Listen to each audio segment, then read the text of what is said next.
Well, howdy folks, I'm here again with a very short video just to demonstrate briefly the N7 Shadow on Platinum. You'll notice I did take equipment. I took Disruptor rounds, SMG rail amp, and a power amp. The main reason for this is because I wanted to go past wave 1, and killing atlases without an SMG rail amp and some kind of ammo mod takes a very long time and is very tedious, and obviously atlases can very easily kill you if you make a mistake. So that's the main reason I'm using equipment. For the basic Acolyte plus melee tactic that I'm using, you don't really need equipment. It obviously gives you a little bit of extra room for error, but yeah, the main reason I'm using equipment is for boss killing. My objective for this was to get to wave 3, which I do manage. I die after completing the objectives and don't bother to meta-gel because, well, I'll get to that. But what I'm doing here to start off with is I'm trying to separate out the enemies a little bit so that I can face them one-on-one with cover. You'll notice I often hide in a corner and cancel cloak, then use electric slash. That's to give myself the short electric slash cooldown instead of the long 3-second cloak cooldown. And you'll see I'm always keeping large amounts of cover between me and any possible enemies, and also allowing for the forward movement of electric slash. You can cancel electric slash halfway through, preventing some of the movement and getting a short cooldown, but I don't do that too often. So you see my basic strategy with the Phantom is use its speed against it. It'll generally rush you before any other units get to you. So when it arrives, Acolyte, and hopefully it'll send it into a dodge animation or will stagger it, and when it's distracted you use your Shadow Strike. If it goes into the power block stance for any reason, which would normally be because you have teammates, then don't Shadow Strike because that will reduce the damage you've done, and also don't Shadow Strike during her flip because that also seems to reduce all the damage that she takes. And the last thing you want is a living Phantom in melee range of you. Shadow Strike is very buggy. It's one of the reasons that I'm hesitant to play this character a lot. And you'll see a few of the issues that I have with it in this video. Like there, it teleported me to the bottom of the ladder. But that was actually quite good because it meant that if the strike failed, then I wasn't near the Phantom. Basically, what I'm doing, as I said, is isolating enemies. And then using my first Shadow Strike to get the kills with the Acolyte charge up, which doesn't break stealth. So with the bonus power in the Acolyte, I stay stealth during my first strike, and you see there the Phantom still hit me in stealth. I think I was maybe a bit too obvious cloaking there. I don't think I gave her the slip very much, so she hit me. Thankfully she didn't stagger me, and my hit still killed her. But it's always a risk when you use Shadow Strike. If you were seen cloaking, and if you come from the same direction that you cloaked in, there is an extremely high chance that the enemy you're attacking will shoot you or melee you as you arrive or shortly after you arrive. So that's the main thing I'm trying to avoid here. Always staying moving, because the Shadow cannot tank. She needs to split up the enemies. She needs to keep cover between her and the bad guys. And you see there, I'm going for the target with without the melee attack because I've been seen cloaking, and I don't want the trooper to melee me while I'm Shadow Striking him. And I'm using electric slash from cover there because I again don't want to risk the trooper hitting me with gunfire while I'm meleeing him. And again, the Phantom got a hit in on me when I was meleeing her. Always a risk.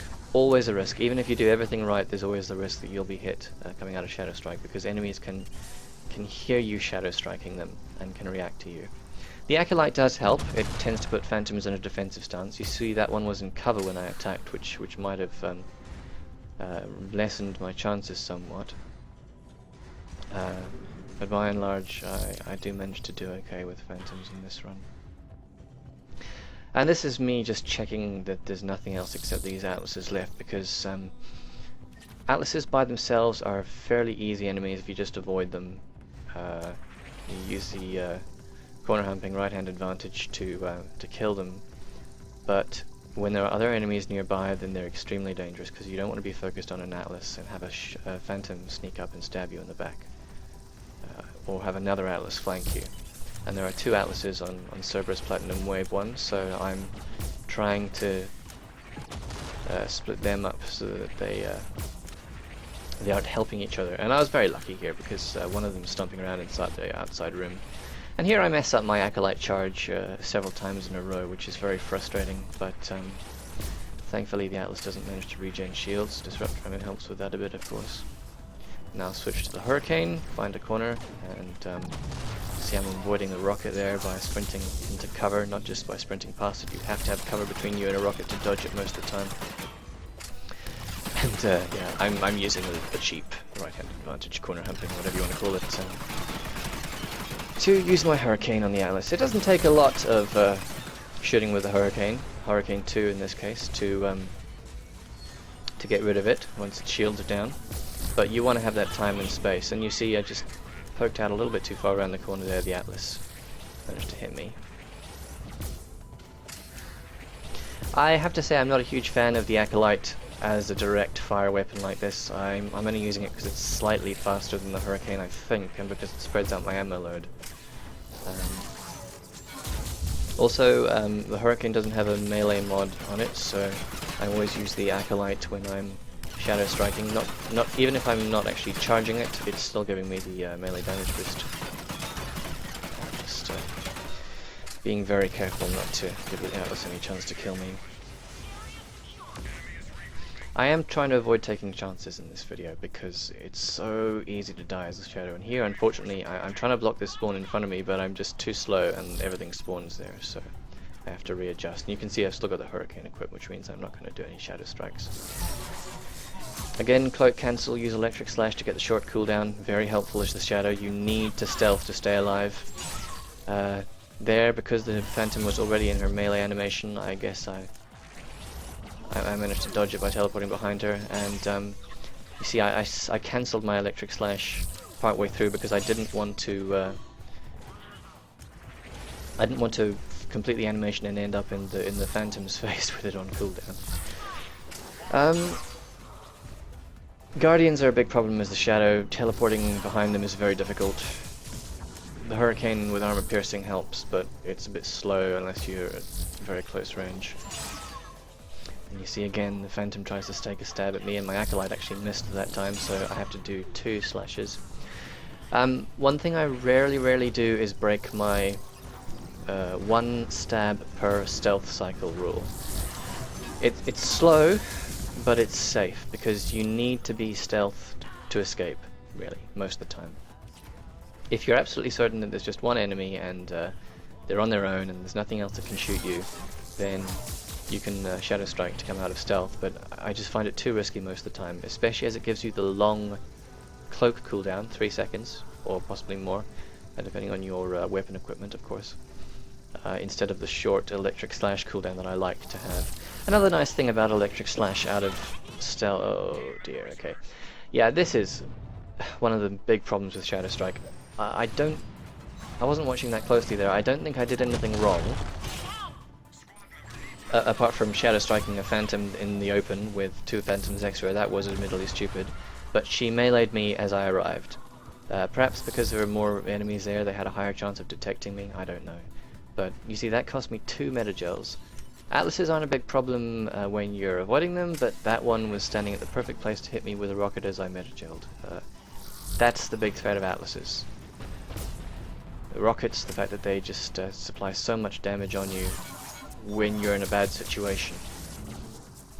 Yeah, it cost me 2 metagels and a rocket to get out of that situation. This is what screwing up as the shadow entails. It entails usually being dead in the middle of a mess of bad guys, and often your team won't be able to help you. Which is another reason that it's a bit finicky to play on Platinum. But yes, another advantage of electric slash to finish your cloak cooldown. Here I try and stab a Guardian who's facing the other way, but you see he immediately turns to face me and I lose my shield because he slaps me with his shield. but then I just get behind cover, slash to get the short cooldown and find some easier enemies. Yeah, electric slash will essentially stagger anything that's coming up in front of you and give you the breathing room to recloak in that short cooldown period. This is stupid. I shouldn't have done this. You see, the Atlas shoots me, the Guardian tries to melee me. It was dumb, but I tried to take the opportunity. And the reason I'm focusing on Phantoms is because they have a decently high wave budget score, and I can kill them very reliably most of the time if they're on their own. As I said, Phantoms move very quickly. That means usually if you're on your own, they will be the first enemies to reach you.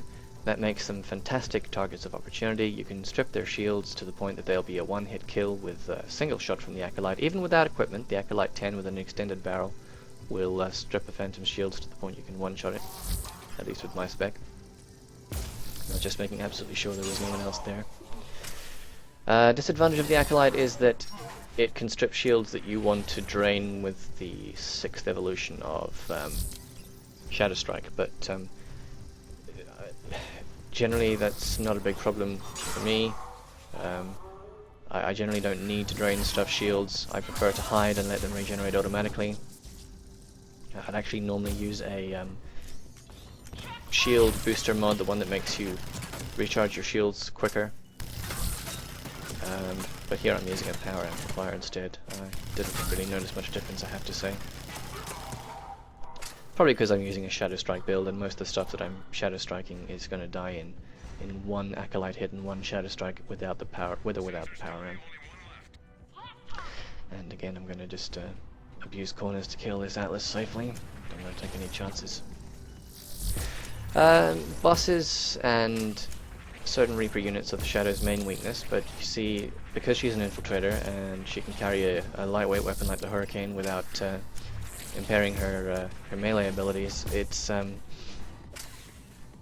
not too much of a disadvantage. It's a weakness that you can overcome quite easily. You just don't really want to end up in a situation where you're constantly using your secondary weapon, an electric slash to DPS bosses, because it's not really an optimal use of your time. As a Shadow on Platinum, you can chew through the wave budget very quickly and very efficiently by focusing on small enemies like Phantoms, Hunters, Centurions, Marauders, Pyros, all these kind of things, which are one-hit kills for you with the Acolyte. I got really lucky with this objective, spawned right on top of me. Yeah, so but you are a little bit weaker on bosses. You can mitigate that by taking something like a Hurricane or a Piranha. But you're fantastic against the small stuff. And hopefully this video demonstrates the power of a melee-specced Shadow on Platinum. Bearing in mind as well that I'm solo here. I haven't got a team to soak up aggro, I haven't got a team to distract enemies. Every single enemy on the map is out for me. Every single enemy on the map is peeking behind the curtain, as BioWare put it, to see where I am. Brutes are the biggest problem with device objectives for me, incidentally, because they seem to constantly advance towards you, stealth or not, so I'm making sure this one's nice and far away. Brutes, Atlases, and Primes, I'd say. Oh, and Banshees. Yeah, Banshees are a bit of a pain as well. Thankfully there aren't any in this setting. And I have no idea why there were swarmers running around. I don't remember doing any damage to a Ravager. Now, I knew where everything was on the map, and I was able to position cover between myself and the enemies. Here I'm just threading the needle between the Atlas and the Ravagers, taking a lot of care not to get hit, because that would be a meta gel gone if I did. And you saw how quickly the Brute and other enemies came up on me while I was at that device. Even though I was cloaked for most of the time, they just came straight at me. It is generally easier when you have a team, because they will, as I say, distract enemies. But you can still have problems. You can still have enemies melee you out of stealth or shoot rockets at you while you're stealth. You can still have all sorts of weird stuff happen with Shadow Strike, some of which I'll hopefully cover near the end of the video. And actually, when you're playing with a team, it does tend to mean that you don't know where the enemies are in the same way that you do if you're playing solo, which can also be a disadvantage, because obviously as a shadow, you really want excellent situational awareness to be able to melee stuff safely. I know people tend to focus on electric slash and weapon builds for platinum shadows, but melee is actually very viable and very useful. It works very well in a team setting and can be exceptionally powerful as well. There are risks though, and this is one of them. I missed target. I hit the Ravager instead of the Phantom, and then I have to clutch drain the Phantom shields, and I mess up my run to cover completely, and yeah. So that was really silly of me, but sometimes that'll happen even if you are targeting the right enemy. It'll put you behind the wrong one for no apparent reason. Which is another reason that I prefer to engage enemies when they're isolated and don't have anything else near them. But I do hope that demonstrates something of the viability of the melee Phantom on Platinum. I'll hopefully upload a proper full man group run sometime in the near future, and thanks for watching.